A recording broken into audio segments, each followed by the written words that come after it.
তেলিয়ামুড়া মহকুমার বিস্তীর্ণ অঞ্চলে বন্য হাতির তাণ্ডব অব্যাহত। এবার কল্যাণপুর থানাধীন খগেন্দ্র বল কলোনিতে বন্য হাতির তাণ্ডবে ক্ষতিগ্রস্ত একাধিক পরিবার। দাবি উঠছে প্রশাসনিক ভূমিকা গ্রহণের বিষয়কে কেন্দ্র করে। প্রশাসন তথা বন দপ্তর থেকে যতই ঢাকঢোল পিটিয়ে প্রচার করা হোক না কেন, আদতে বন দপ্তর যে হাতির আক্রমণ থেকে সাধারণ মানুষকে রক্ষা করতে সক্রিয় ভূমিকা পালন করছে না তা দিনের পর দিন স্পষ্ট হয়ে উঠছে। অতি সম্প্রতি তেলিয়ামুড়া মহকুমাতে এক ক্ষুদ্র চাষির হাতির আক্রমণে নিহত হওয়ার রেশ কাটতে না কাটতেই এবার বন্য হাতির দলের তাণ্ডব লীলার শিকার কল্যাণপুর থানাধীন দক্ষিণ ঘিলাতলি গ্রাম পঞ্চায়েতের খগেন্দ্র বল কলোনি এলাকা।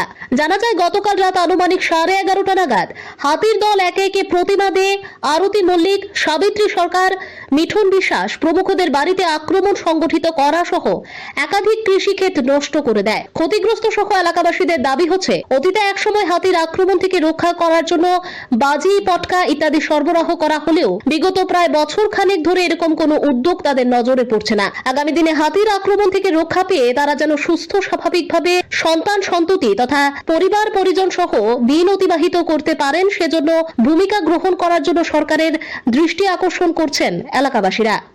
কল্যাণপুরের বন দপ্তর আছে বলে তো আমার মনে হয় না স্যার। আমি কোনোদিন এরকম দেখছি না যে কল্যাণপুর থেকে কেউ আইছে। একবার রেঞ্জার আইছিল, আইসিরা তো খুব কথা কয়ে গেছে যে নাইট গার্ড দইব, ফরেস্টার ডিউটি করবো। আজ পর্যন্ত কল্যাণপুরের থেকে তো আমি কেউ দেখছি না আইতে।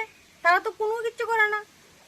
যদি ভলান্টিয়ার আয় কৃষ্ণপুরের, ফরেস্টার আইলে তেলিয়ামুড়ার, তো আমার কল্যাণপুরে কি করতেছে? আমার কল্যাণপুরের কই কিচ্ছু তাই না, কোনো হেল্প আমরা পাই না। গতকালকে ঘটনার পরে আজকে এখন পর্যন্ত প্রায় 12 ঘন্টা হয়েছে, কেউ আইসেনি? আপনারা জানাইছেন নি?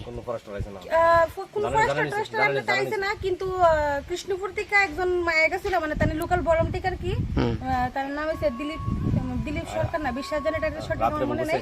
তো তাই রাত্রেবেলা গণেশ আসছিল, এটা মানে কইছে, আমরা নিজেও দেখছি গণেশ আসছিল, এদিকে মানে পাশে যেতে পারছে না। সকালবেলা আমার খোঁজ নিতে আইসে, দীক্ষা টিকা গেছে, তারপর তহসিলদার আছে, কিন্তু কল্যাণপুর থেকে এখনো আইসে নাকি? ওই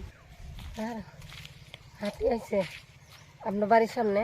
আমরা গড়তে বাচ্চা আছে, ছোট্ট গড়তে বাইরের মতো কোনো রাস্তা নাই, যেদিকে যাই এদিকেই। আমরা যে এই ছোটো বাচ্চা চলে দরজা খুললে বাইরের মতো নাই, জানলা দিয়ে বাইরেছি, বাইরে জীবন বাঁচানো গিয়া সামনে হইয়াছি।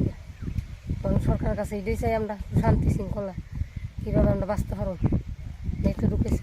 আপনার বাড়ির কি কি ক্ষতি হয়েছে? আমার বাড়ি ঘর ভাঙছে, সাইকেল ভাঙছে 2টা, সাইকেলের ব্রেকটা কিতা চিরালাইছে, তারপরে সারা বাড়ি ডাল ডলিতা বকর সকর ভাঙছে, সারা বাড়ি ফারাইছে, গরু আছে 2টা। Bureau report, Tripura news 8।